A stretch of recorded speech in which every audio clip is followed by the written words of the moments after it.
What's new, 802? I'm Becca Hammond, and you're listening to Vermont Talks. Vermont Talks may include graphic or explicit content. Listener discretion is advised. James Cross, welcome onto the show today. I'm going to read your 3 accomplishments or details to introduce the guest. That's what I call these things. You are a tour manager, a production manager, and a merchandise manager. You're the owner at Bandhive, which is a podcast and, do you call it a consulting firm for artists? I wouldn't go so far as to call it a firm. I'm a coach or a consultant to artists, but I don't have a team working for me at this time. So something along those lines. Team of one. Yeah, exactly.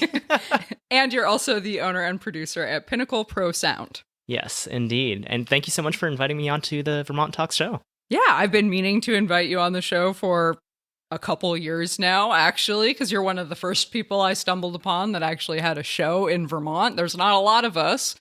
Yeah, it's a small number and a small community, which is, we were just talking about Rustin and his band Nerves, and we're like, wait, we both know Rustin. Yes, I think there's a lot of people that are, as I've been doing the show, I've been meeting more and more people, and they all seem to know you, which just makes me want to talk to you even more. That's really funny because I don't know that many people because I wasn't in Vermont for like 5 years. I moved back a few years ago, but I was gone for quite some time between college and living in California for work after that. Well, let's talk about that. So, as the first question says, tell me about yourself. So where are you from originally? Originally from New Jersey, and I moved to Vermont when I was 11, which was 18 years ago. And then at 18, moved out for college, came back for summers, blah, blah, blah, moved to California and stayed there for almost 3 years, 2016 to the end of 2018. So yeah, almost 3 full years. And then my dog was 14 and not doing so well. So I came back. I was like, okay, I need to be with my dog. And I was like, oh yeah, Vermont's pretty badass. I'm going to stay here. Vermont is pretty badass. Yeah. And it's a lot cheaper than California. Yeah. Oh, yeah. Depending on where were you in California? LA, then San Diego, then Eureka. And Eureka was pretty cheap, but it was also beautiful scenery, difficult area to live in. So, yeah. Yeah. What was the hardest thing about it? Because I am someone who has never left, so I'm curious. So, a couple of things. First of all, it's very isolated. You're 4 hours from San Francisco, 7 hours from Portland. So for someone like me who loves going to shows, it's very difficult because you're not even on the interstate. You're on 101, is it? I think it's 101. And so it's just like back roads. It's like if you're going to drive 4 hours on Route 7 is basically what it is. And it's beautiful scenery, but there also just is a very different vibe from what I've experienced in my life. And there's nothing wrong with the people there. It's just not the vibe that I was into or my partner at the time was into. Like, she didn't feel safe riding the bus, and it was just tough to be there. Yeah. So yeah. Okay. Which is funny because like a big city like San Diego, we were both fine with, and we're like, okay, like not everyone here thinks the same way we do. That's fine. But we were never scared in San Diego or really LA, aside from the time we heard gunshots. Yeah. But I mean, I think anyone would be afraid of that. But then in Eureka, it was like, yeah, she didn't want to ride the bus at all, and she doesn't drive, so it was. Yeah, that makes it very hard to get around. Yeah. Yeah, understandable. And she's back out there now, so clearly she got over it. But and like I said, it is a beautiful area. Like it's. Yeah, well, so it must be Northern California, 4 hours. I'm assuming north of. Yeah, it is. San Francisco, San Diego. San Francisco. Everything's San over there. It is San Jose, San Francisco, San Diego, San Clemente. There's probably more. And it's so much bigger. I just try and imagine how many Vermonts you can fit into California. Oh, yeah. It's like Maine down to Virginia is like California. Right. It's just so huge. It's so big to me. I can't, it hurts my little brain. My Vermont brain can't fathom the distances when people talk about that. Yeah. It was, so we drove overnight from San Diego up to Eureka, and it was, I want to say about 14 hours with like a dinner stop and stuff. So it would have been 12 if we just went straight through. But we specifically did it overnight to avoid traffic. Yeah. So with traffic, it would have been like an 18-hour drive. It would have been awful. So we had to go through LA and Oakland outside San Francisco. Yeah, I've heard nothing good about LA traffic. Just nothing good. Yeah. Even at like 8 p.m., it was, I mean, the first time I ever drove in LA, and we're getting so off topic here. The first time I ever drove in LA, I went out there and they're like, hey, so we need to make sure you can drive the van. So go ahead and get in this 15-passenger van, which I had never driven a 15-passenger van before it was an E350, and get on the interstate. And I'm like, I've never driven in LA, let alone on the interstate in LA. You'll be fine. Okay. And I was fine, but it's like a bus. A little too. like, throw me into the deep end, why don't you? Like, can we take a car first? And like, once I've done that, I'll upgrade. Nope, you get in the van. Yeah, 15-person. Gosh, those things are huge. Yeah, I love driving them now. Like, that's right. Well, fun. once you get used to it, sure. Yeah. Oh, okay. All right. So, California here, started in New Jersey. If you were 11 when you moved here, you're pretty native Vermonter, I would say. Yeah, I mean, they would still call me a flatlander for sure. But. Well, yeah, depending on who. You know, your friends will 100% always call you a flatlander. Most of my friends are not from here, so they've been here for like 2 or 3 years. And like, you're the flatlander now. Right. Oh, that's funny. Okay, so how long have you been producing and what inspired you to get into the field? Because I'm guessing that you've been doing music related things for a while. Yeah. 2008, 9. I was 15. So it was 2009, right before my birthday. I started interning at a radio station because I loved music. And my dad found out. This was at WGDR, which was part of Goddard College in Plainfield. Now it's its own thing. And my dad said, hey, you can go have your own radio show. And I thought, I'll be the cool kid. I wasn't the cool kid. I was homeschooled. I played metal in a city where everyone listens to country and all that. And not even like classic metal that, you know, people would appreciate. It was like Warped Tour, kind of metalcore, punk, and that kind of stuff. And I loved it.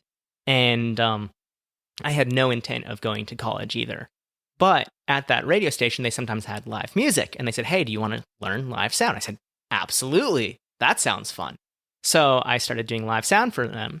And over the years, I traveled around a bunch when I was like 16, 17, going to concerts with friends all over the country. The first time I went to California, I flew out for an AFI show.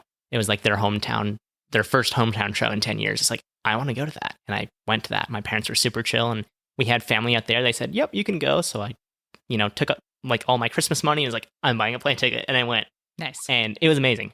And it's so worth it. But I also at the time had made some friends in Boston. And one of them said, hey, one of my former high school classmates is going to this school called Bay State. They have an audio program. You should check it out. So I checked it out and I liked Boston. I liked audio. I said, you know what? Let's do it. So I ended up in school and originally I wanted to do live sound and tour management because at the like medium club level, so we're talking anywhere from 500 to 1,000 capacity typically, a lot of the front of house engineers are also the tour manager. There's just like, small tour, you try to double up where you can. Yeah. And especially for even smaller tours too, like that'll happen. But like probably 1,000, 1,500 is the biggest. And mainly it's that 500 to 1,000 because below that, bands can't always afford crew and all that. Right. So I went in with the goal of doing that. And then I ended up touring for a few years. And I did a bunch of production while I was there. And then I did some touring. And I never toured doing sound, but I did tour as a tour manager and a merchandise manager and various other things.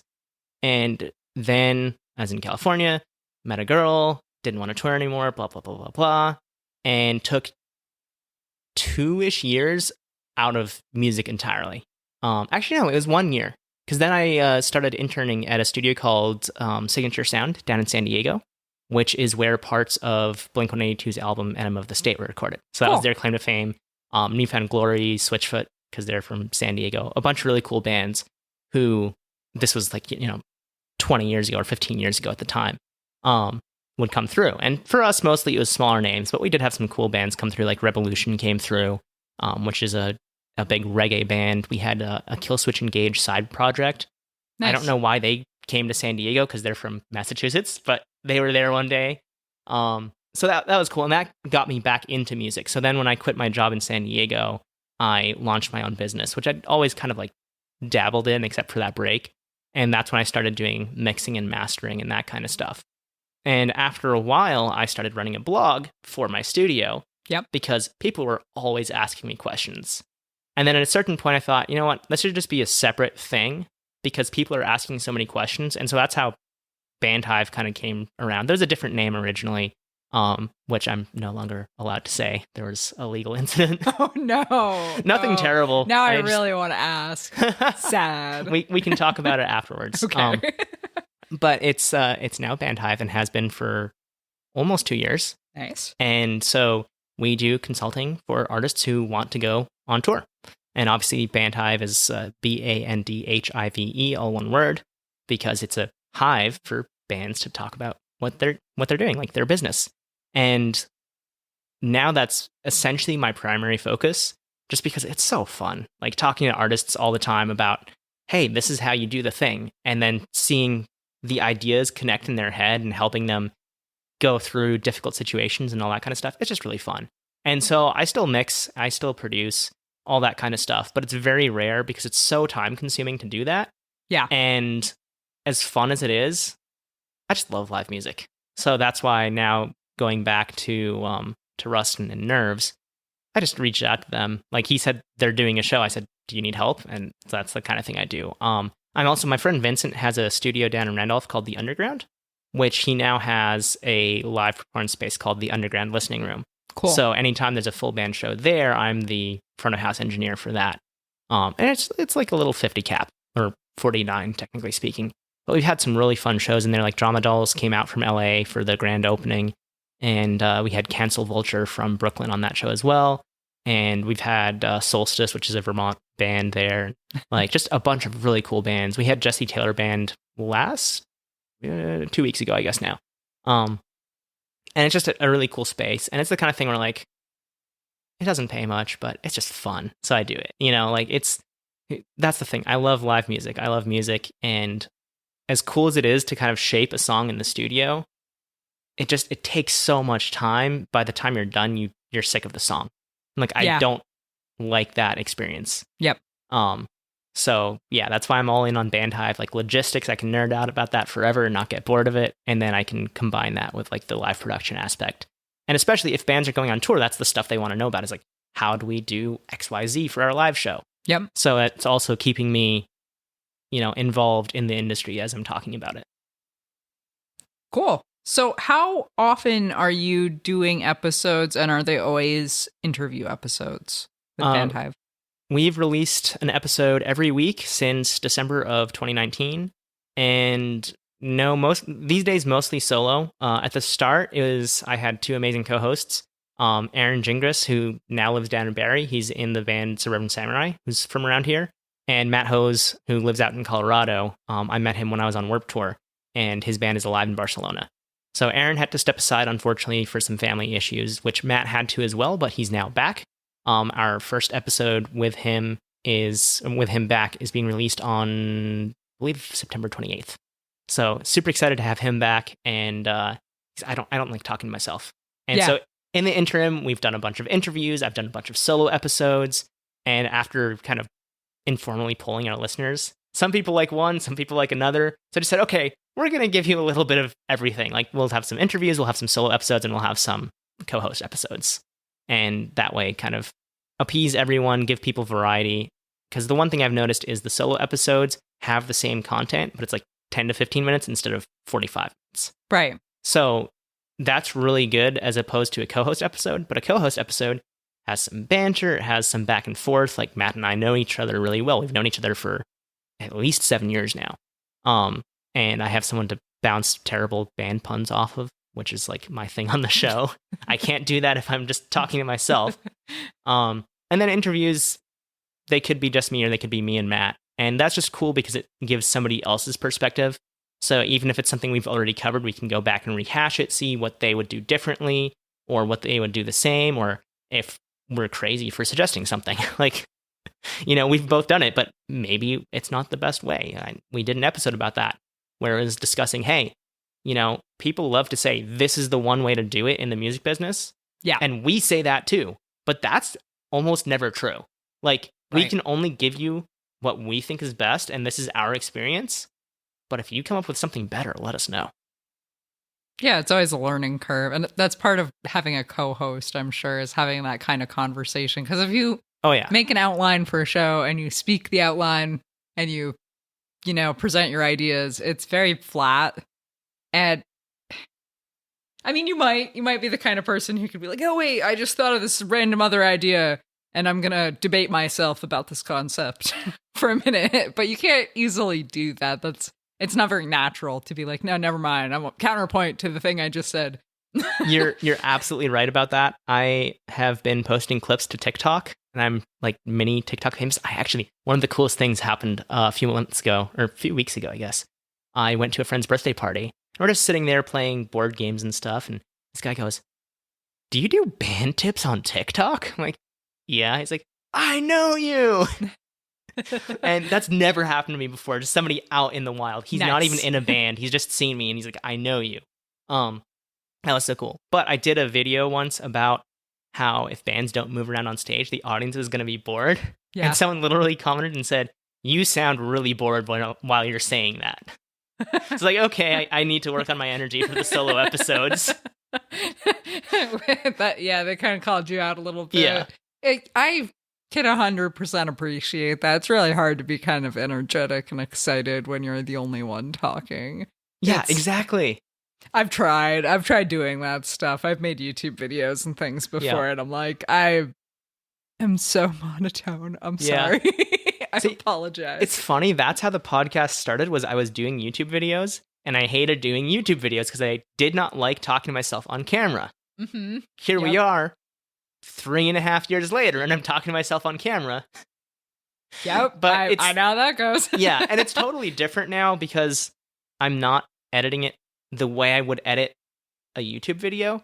It's just a podcast that has video with it. And obviously that's only if you go to YouTube. If you go to Spotify, Apple, whatever, it's all just audio.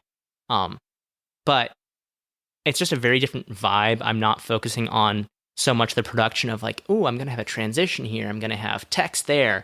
Like literally just me talking to a camera, or me and Matt, or a co-host, or whatever. Or a guest. Matt is the co-host. Right. Matt, I'm not cheating on you. Don't worry. Unless Aaron comes back, in which case it'll be the three of us. But anyway. So yeah, I am right back where I started, except it's a little bit of a different vibe. And I'm also doing slightly longer form content. When I was doing YouTube videos, it was like 2 to 3 minutes each, because I just could not bring myself to do anything longer and then edit it. And it was such a process. I hated it. Yeah. Yeah, there's a lot to video editing, and it's so hard to keep it engaging. Yeah. I feel like I could make a 3-minute video that was engaging, but when I was trying to make a 10-minute video, it was so boring. I'm sorry, people. Yeah, so now what I do is I use an app called Descript, and all the edits are in there. If it's a co-host episode or a guest episode, I have an editor take care of it because that's a longer episode. If it's just me, it's like 10 to 20 minutes. I'll cut it up myself. But either way, it's in Descript. And then once the edit is done, I go back in and I just listen and find between typically 10 and 14 clips that are, like 15 to 45 seconds long, and just cut those out and put them on TikTok. And so all I have to do is crop them to be vertical, and it's done, So it's very easy to do. I can do my social media for a week in about an hour for the clips, and then an hour for scheduling it. And that's between TikTok, Instagram Reels, and that's about it. I do one post a week on Facebook just to keep it alive, but it's mainly TikTok and Instagram Reels. Cool. So give us an example of your favorite episodes that you've done on your podcast. Oh, that's a very good one. And the first one that comes to mind, I believe it's number 48. Apologies if I'm wrong on that, because I just recorded 150 the other day, so there's a lot. Nice. 48, if it's the one I'm thinking of, is with Howie from Ballyhoo, which for over a decade has been one of my favorite bands. They were on Warped Tour one of the years that I was on Warped Tour. I don't think they remember me from that. But during the pandemic, they were doing some really amazing high production value live streams with they rented out a rehearsal space in a sound and lights warehouse. They had the lights going. They did like 4 of them. And so we had Howie on the show to talk about that. And that was really fun. So if it's not 48, it's in the 40s. It's somewhere around there. But you can also just search Bandhive, Howie Spangler, Ballyhoo, and it should come up. And yeah, so that was really fun. Episode 100 was really special because it's number 100. But Matt and I actually went in and just talked about music for the whole, like, probably a little over an hour that we had. Cool. And just because we realized we never shared, like, tidbits here and there, like, oh, we listen to this, we listen to that. But we just wanted to do a breakdown of our top 10 albums. And we also set a record for references. My poor editor, Leland, one of his jobs is to put down every reference we make to a band, a song, an album, a person, a company, anything. Nice. I mean, it's really good that you do that. That's so much work, though. It was over 250 references in 1 hour. I was doing that for myself when I first started this show, and I just couldn't. It was too much. Yeah. I couldn't do it. If you need an editor, I can send Leland your way. Maybe someday. I can dream. Yeah. No, he's great. He nailed it with those references, and I then had to go back and get the links to all of them. So it was to my own detriment as well. But that was just a really fun episode to do. Yeah, very cool. That's so cool that you've kept up with it. Have you had any trouble? For me, I run into the scheduling issues because mine's always interviews with people, right. And I try and keep it local too, which. Part of me wants to be able to do remote interviews, but part of me just does not want to bother with it because it's so much easier if you can control everything right in front of you. I end up just struggling so much to keep that consistent schedule, though. Have you run into scheduling problems, running out of ideas, any just, scheduling brain cramps? Yeah, scheduling problems, absolutely. Just because, we interview people from all over the world. And some artists are just artists and they don't keep a calendar. They just kind of show up when they want. And so there have been times where we had an interview scheduled and the band just doesn't show up. And, if it's someone I know, I'll give them another chance. If it's somebody there's one publicist who has sent out some great artists our way, but also some really flaky ones. She's like, yeah, sorry, I'm not going to try again. We wasted time on this. So scheduling, definitely. And that was part of the reason that I stopped doing interviews all the time. Because when Matt first left, I just lined up interview after interview, which was really interesting. But at the same time, it doesn't have the rapport of the co-host episodes, but it doesn't have as much information as the solo episodes because it's just banter oh, where are you from? Blah, blah, blah, blah, blah. Mm-hmm. And so it's more of focused on the band rather than how that band's knowledge can serve the listener. Right. And so as much as I love doing interviews, especially Ballyhoo was amazing. It's tough. And that's actually another episode we did was, I believe, 43 or 44. We had Aaron Zimmer from Least of All Records, which is spelled Leesta, Leesta, space Vall, Vol, but it sounds like Least of All. Right. And they do really cool vinyl pressings where each one is unique. It's just it's lathe cut vinyl. Yep. And I heard of them through a Vermont artist called Troy Millette, and he did that. And I think I've been seeing Facebook ads too. I said, hey, this is really cool. We should have this guy on the show. And that was really fun because it was talking about what they do to serve the artist. And so we're, kind of giving them some free promo. But it was just really fun to see how their company runs and how artists can benefit from that. So that was also a really fun one. And so maybe, I guess the idea for interviews is I have to find more industry insiders rather than other artists.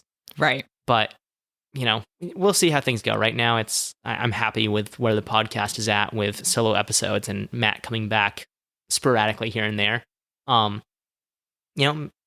if the right interview pops up, I'm definitely not going to say no. Right. Yeah, definitely. Have you had a lot of people reach out to you because of your show? Yes. A lot of people more on social media where they see it first, like a little clip or something, and then they want more. I don't see the podcast as a source of new leads or growth or anything like that. I see it more as a way to nurture people who already know me. So they know what I do. They want to learn more. They have a question. I say, yeah, here's the answer. If you want to hear a full podcast episode about it, go to number 23, and we discussed that. And so then they can listen to it and come back if they have questions that weren't answered in the episode and that kind of stuff. And then, of course, a lot of times they subscribe and they keep hearing more content. So I would say no, not so much that they find the podcast and then reach out, more so that they reach out and I send them to the podcast. I've definitely had that happen, though, where somebody is just like, hey, I love listening to the podcast. I'm like, I have no idea who you are. That's amazing. Thank you. So it's happened, but usually it's more from social media. Nice. Very cool.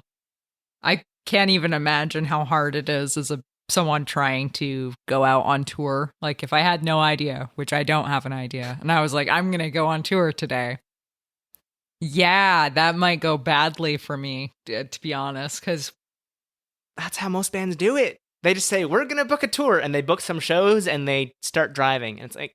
Right, like that's what I would do. I'll call a place, like, can I play at your place? Cool. Right. And I remember... Now I'm on tour, right? Yeah.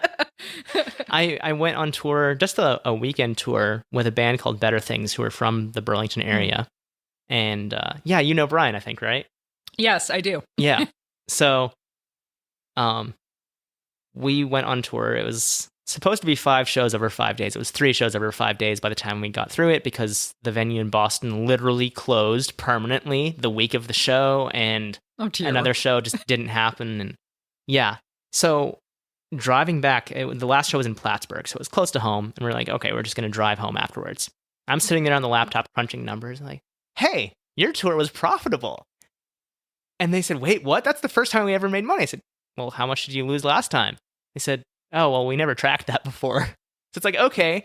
And, nothing but love to those guys. Like, it was just the experience. I love telling that story, because it's like, this is why you have to keep track of stuff, because maybe you were making money the whole time and you could have been touring a lot more because you were making money on tour, Right. Obviously, that's not counting day jobs and that kind of stuff. Which is also, that was the only time I've ever played on stage. I filled in for their bassist, Quentin, because he was at basic training, no pun intended. And so I did those 3 shows plus one more like a month later with them filling in on bass. And I broke Quentin's tuner pedal. I feel bad.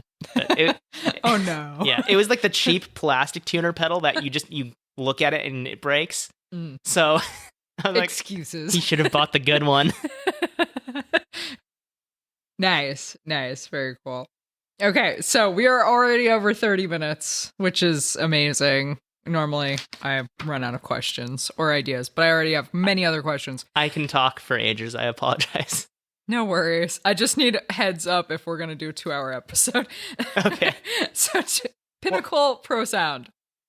Where is this located exactly? I did not snoop enough so that I can pull out your address.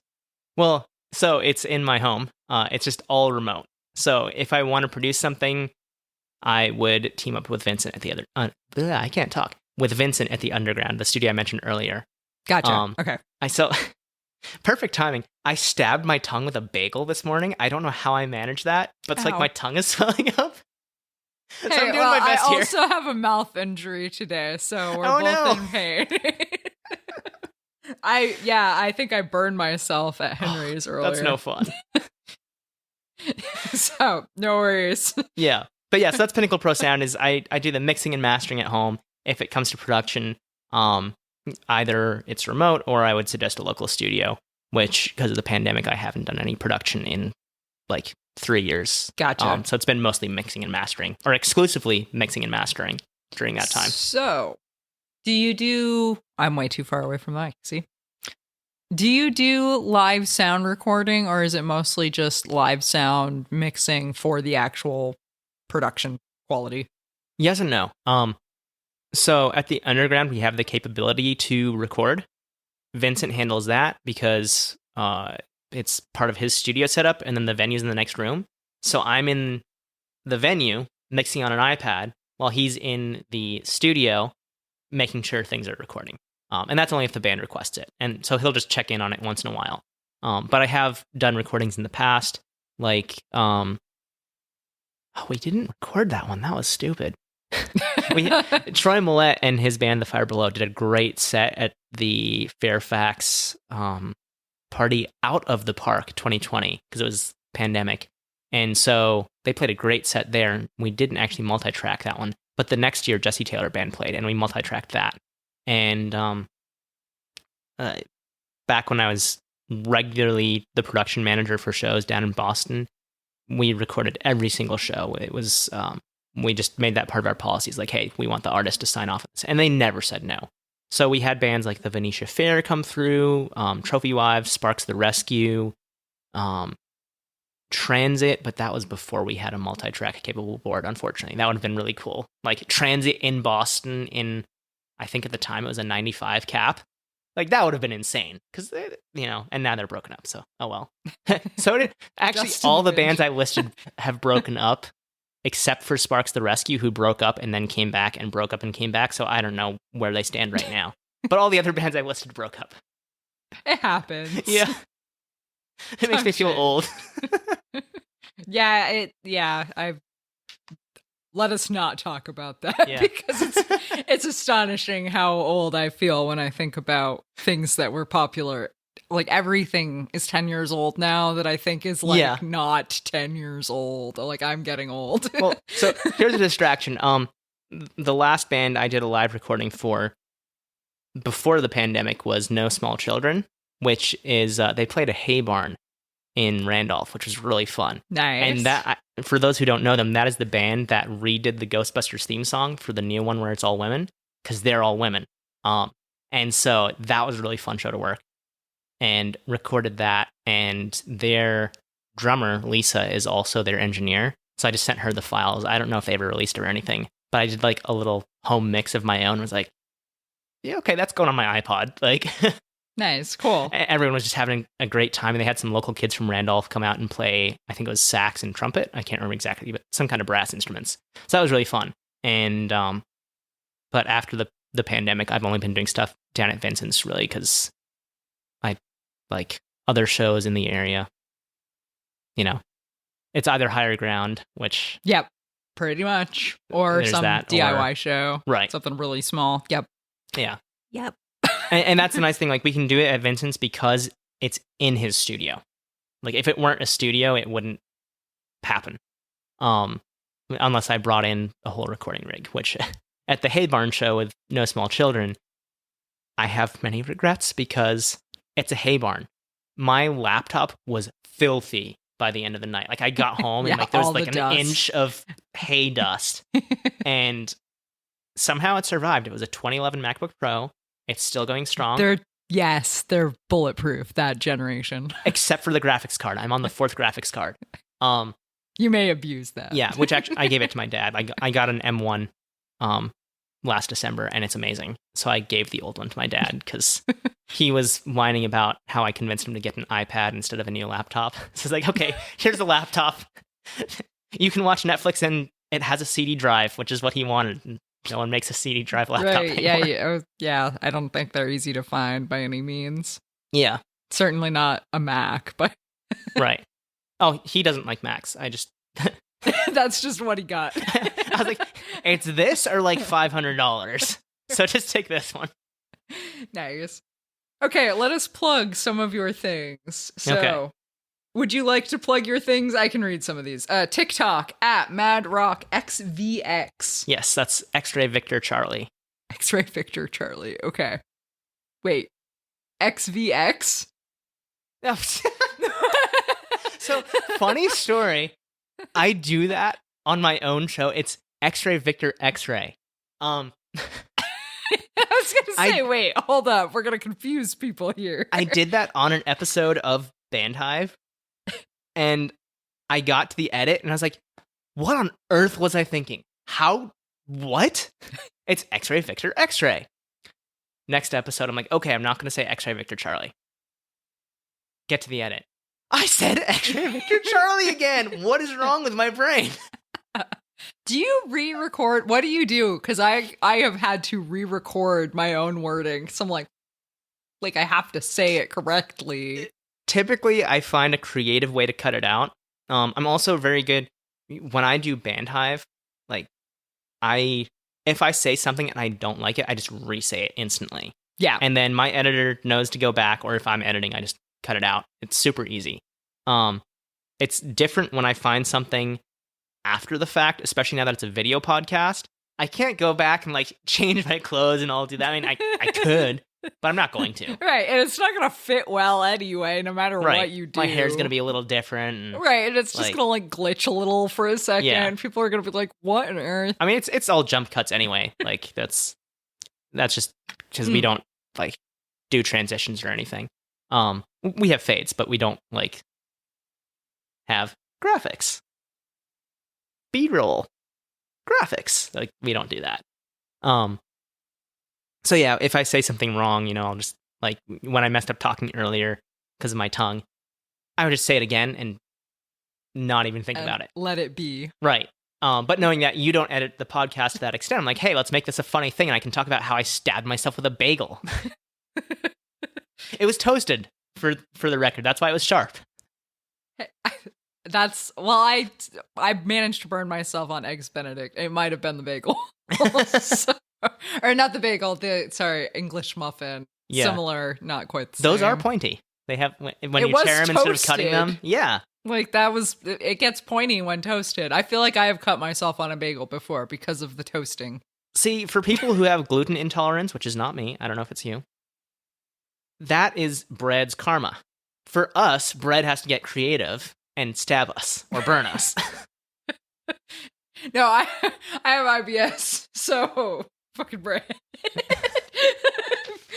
Bread's trying to kill me all the time, every day, all the time. It's Dave's killer bread. Seriously, like such good bread hurts. Yeah. You ever take a bite into what was yesterday a really good baguette, and today is like the driest, crunchiest thing, and it just hurts? Yeah, I was gonna say that just sounds like your gums are bleeding. Yeah. So instant. I haven't had a baguette in but fresh. ages. So good. It's the best. So good. That's what you have to remember, not the pain of the day the next day. Okay, all right. So we'll try that again. TikTok at MadRockXVX. Yes, as in X-ray, Victor, X-ray.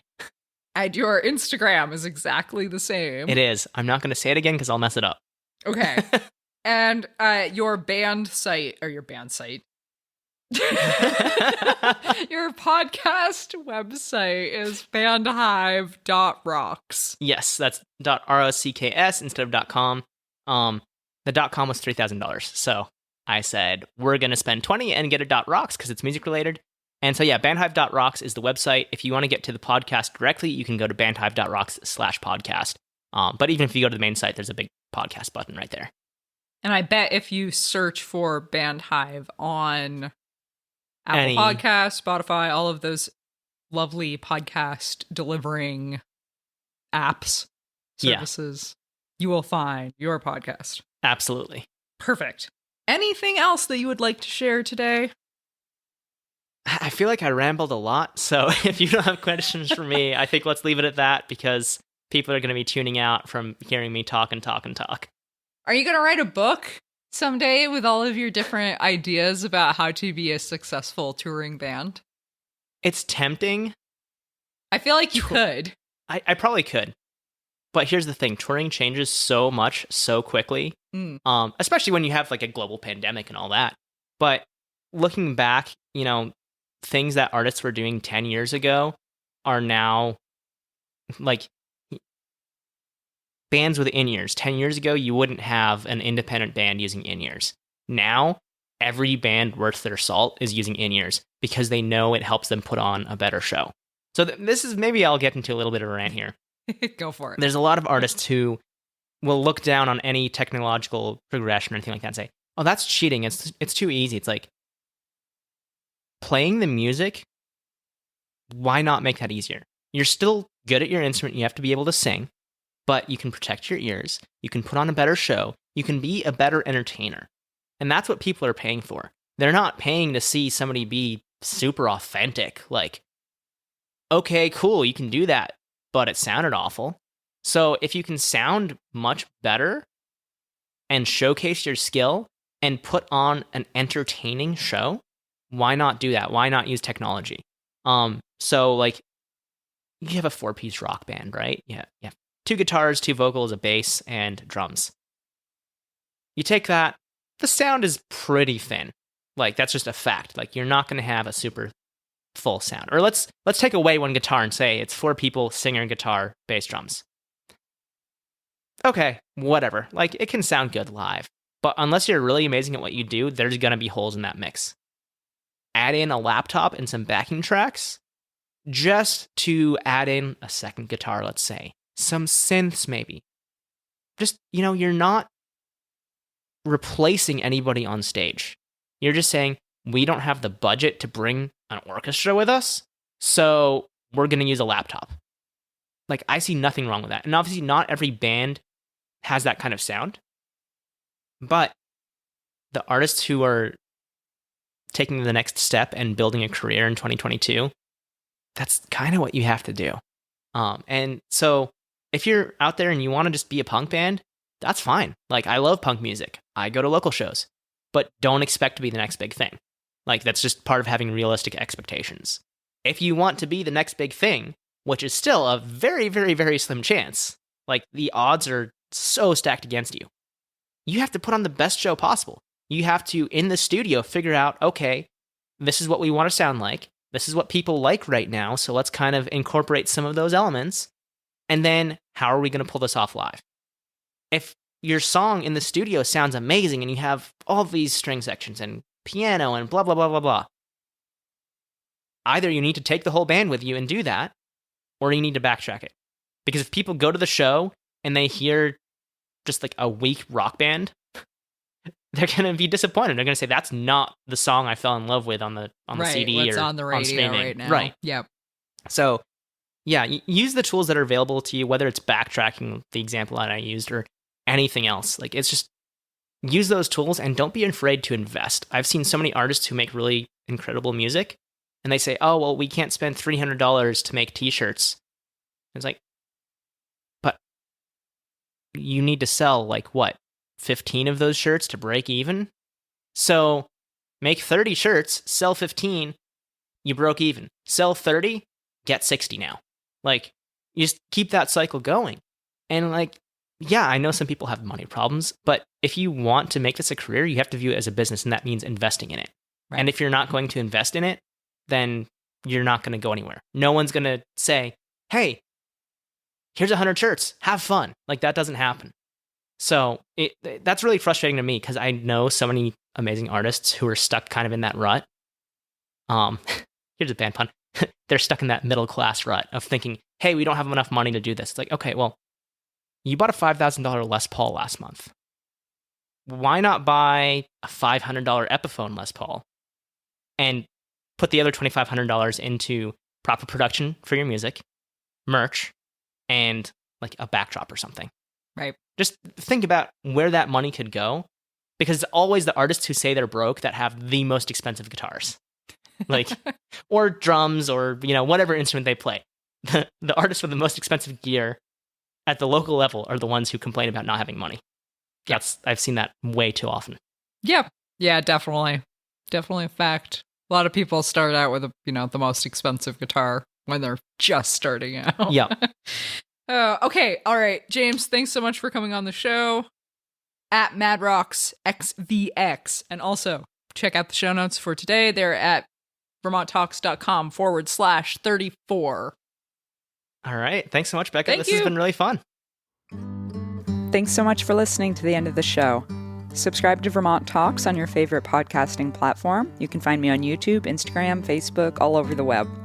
Contact Becca at vermonttalks.com if you'd like to be interviewed or if you know someone who should be. Thanks so much to Jason Baker for creating the show music.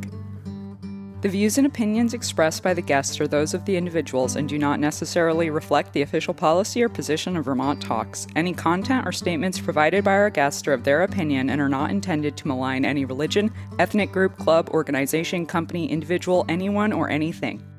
And that's what was new in the 802. Have a great day.